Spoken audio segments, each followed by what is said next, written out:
തമിഴ്നാട്ടിൽ ഇടിയപ്പം വിൽപ്പനയ്ക്ക് നിയന്ത്രണം. ഇരുചക്ര വാഹനങ്ങളിൽ കൊണ്ടുപോയി ഇടിയപ്പം വിൽക്കുന്നതിനാണ് ഭക്ഷ്യസുരക്ഷാ വകുപ്പ് കർശന നിയന്ത്രണം ഏർപ്പെടുത്തിയത്. ഗുണനിലവാരമില്ലാത്ത ഇടിയപ്പം കഴിച്ച് ആരോഗ്യ പ്രശ്നങ്ങൾ ഉണ്ടാകുന്നതായി വ്യാപക പരാതികൾ ഉയർന്നതിനെ തുടർന്നാണ് ഈ നടപടി.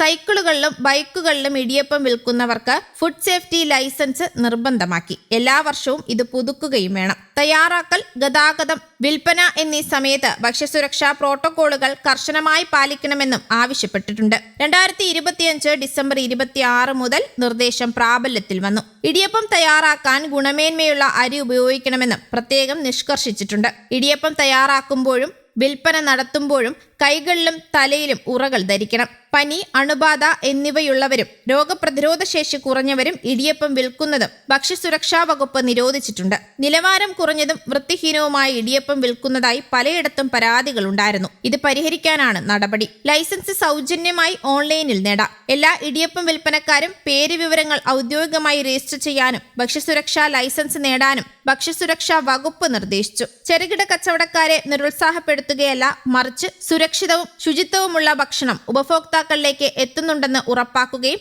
അനിയന്ത്രിതമായ തെരുവ് ഭക്ഷണ രീതികൾ ഒരു സ്റ്റാൻഡേർഡ് സുരക്ഷാ ചട്ടക്കൂടിന് കീഴിൽ കൊണ്ടുവരികയും ചെയ്യുന്നതിനാണ് ഈ നടപടികളെന്ന് വകുപ്പ് പറഞ്ഞു.